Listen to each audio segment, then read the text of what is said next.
Hello everyone, welcome back to Chircha with Chaitanya Challa.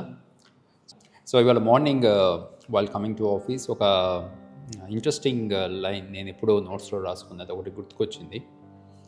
So it's about మనం కొన్ని ఇన్సిడెంట్స్ని, కొన్ని సిచ్యువేషన్స్ని లేదా కొన్ని డిసప్పాయింట్మెంట్స్ని గుర్తుపెట్టుకుంటుంటాం. ఎంతగా గుర్తుపెట్టుకుంటామంటే ఆ డిసప్పాయింట్ ఆర్ ఇన్సిడెంట్ యొక్క సిచ్యువేషన్ ఎప్పుడో దాటిపోయి ఉండొచ్చు, దాని ప్రభావము ఎప్పుడో కరిగిపోయి ఉండొచ్చు, బట్ మనం వాటిని క్యారీ చేస్తూ ఉంటాము. ఆ రిజల్ట్ అలాంటి సిచ్యువేషన్లో మనం ఫేస్ చేయడానికి కారణమైన వాళ్ళ మీద ఒక కైండ్ ఆఫ్ గ్రడ్జ్ పెట్టుకుంటాము, లేదా ఒక కైండ్ ఆఫ్ డిఫరెంట్ ఒపీనియన్ అంటే ఒక నెగిటివ్ ఒపీనియన్ అయినా క్యారీ చేస్తుంటాం.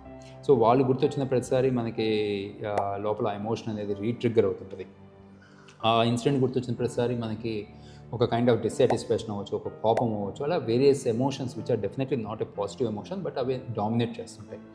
సో ఇలాంటి సిచ్యువేషన్ని కంపేర్ చేసినప్పుడు మనకు అనిపించేది ఏంటంటే, నేను అనుకున్న థాట్ ఇది ఎట్లాంటిదంటే, మనం ఏదో విషం తాగేసి ఆ విషయాన్ని మనం తీసుకొని ఈ విషయం మనం తీసుకొని ఎదురు వాడు చనిపోవాలని కోరుకుంటున్నట్లుంటుందన్నమాట. అంటే ఆ ఇన్సిడెంట్ అయిపోయింది, దాని రిజల్ట్ అయిపోయింది, ఆ ఎమోషన్ అయిపోయింది, ఆ సిచ్యువేషన్ దాటేసాము, ముందుకు నడిచేసాం, బట్ ఇంకా ఆ విషయాన్ని మనం క్యారీ చేస్తున్నాం. అంటే ఆ ఎమోషన్ మనం క్యారీ చేసి మధ్యలో గుర్తు తెచ్చుకుంటూ ఇదంతా చేస్తూ ఆ సిచ్యువేషన్కి కారణమైనటువంటి వ్యక్తికి వాళ్ళు దీని మీద ఏదో సఫర్ అవ్వాలనో, లేదా దీని నుంచి వాళ్ళు ఏదో నేర్చుకోవాలనో అలా కోరుకోవటం అనేది, మనం విషయం తాగి పక్కనోడు మన శత్రువు చనిపోవాలని కోరుకున్న దానికి ఈక్వల్ అనిపించింది.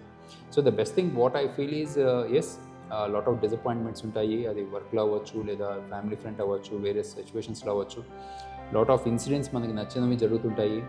వాటిని ఆ మూమెంట్ ఆఫ్ టైం, ఆ టైం దాటిన తర్వాత time is the best healer అంటారు కదా, ఆ విధంగా you just need to give that space. కొంత టైం, కొంత స్పేస్ ఇవ్వగలిగే ఓర్పుని, సహనాన్ని మనం కనుక నేర్చుకోగలిగితే ఎటువంటి ఇన్సిడెంట్ అయినా మూవ్ అయిపోతుంది.